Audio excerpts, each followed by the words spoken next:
সচ্ছল জীবনের আশায় দেশ ছেড়ে মধ্যপ্রাচ্যে পাড়ি জমান মোশাররফ। টাঙ্গাইলের সখীপুরের কীর্তনখোলা গ্রামের তরতাজা যুবক মোশাররফের মনে তখন অনেক স্বপ্ন। সৌদিতে একটি কোম্পানিতে পরিচ্ছন্নতা কর্মীর কাজও পান। এবার ঈদে দেশে ফিরলেন মোশাররফ। গ্রামের বাড়িও যাচ্ছেন আজ, তবে স্বজনের কাঁধে কফিনবন্দি হয়ে। ইরানের ছোড়া ক্ষেপণাস্ত্র হামলায় প্রাণ হারানোর ৮ দিন পরে দেশে ফিরল এই সৌদি প্রবাসীর মরদেহ। সকালে শাহজালাল আন্তর্জাতিক বিমানবন্দরে মোশাররফকে বহনকারী বিমানটি পৌঁছায়। তার নিথর দেহ নিতে আসা স্বজনরা তখন শোকে আচ্ছন্ন। ফেসবুকে জানার পর তাৎক্ষণিকভাবে ওখানে আমাদের আত্মীয় স্বজনের মধ্যে তার লাশ শনাক্ত করতে সক্ষম হই এবং নিশ্চিত হই। তখনই আমরা খবরটা নিশ্চিত হওয়ার পর তার বাবা মা, তার ওয়াইফ সহজ জানতে পারে, কিন্তু জানার পরে তারা পরক্ষণে বেহুশ হয়ে যায়, তারা মর্মাহত হয়ে যায়। এবং আমরা যারা আত্মীয় স্বজন আছি তারাও আমরা ভাষা হারিয়ে ফেলি।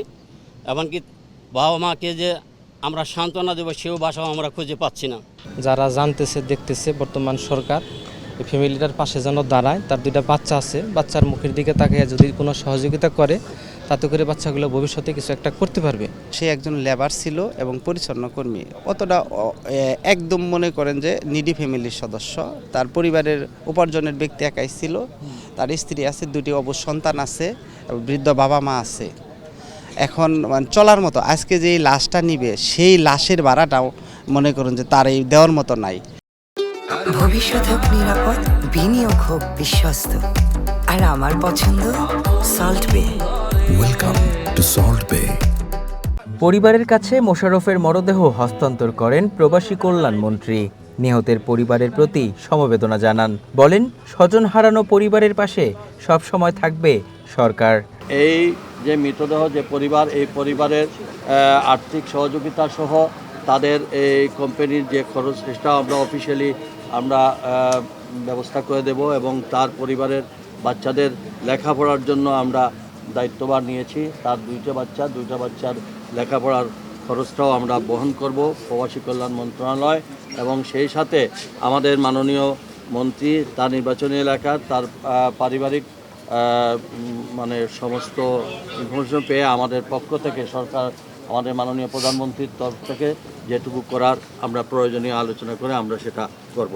এই সময় পররাষ্ট্র প্রতিমন্ত্রী বলেন, মধ্যপ্রাচ্যে এখন পর্যন্ত 5 জন বাংলাদেশি নিহত হয়েছেন। সেসব দেশগুলোতে যাতে তারা নিরাপদে থাকতে পারে সে বিষয়ে কাজ করছে সরকার। আমাদের এই পর্যন্ত আমরা 5 জন বাংলাদেশি ভাইদেরকে আমরা হারিয়েছি মধ্যপ্রাচ্যের যুদ্ধে। সকলের পাশে আমরা আছি। এখন বর্তমানে যুদ্ধাবস্থায় যে দেশগুলোতে আমাদের বাংলাদেশি ভাইরা বোনরা আছে তাদের নিরাপত্তার জন্য বাংলাদেশ সরকার নিরলসভাবে কাজ করে যাচ্ছে। পররাষ্ট্র মন্ত্রণালয় সচেষ্ট আছে, প্রবাসী কল্যাণ মন্ত্রণালয় থেকে শুরু করে সকল সরকারের প্রত্যেকেই কিন্তু, সিভিল এভিয়েশন সকলেই কিন্তু আমরা সচেষ্ট আছি। গত 8 মার্চ সৌদি আরবের আল খারাজ এলাকায় একটি আবাসিক ভবনে ইরানের ছোড়া ক্ষেপণাস্ত্র হামলায় প্রাণ হারান মোশাররফ। মেহেদী হাসান, ওয়ান নিউজ, ঢাকা।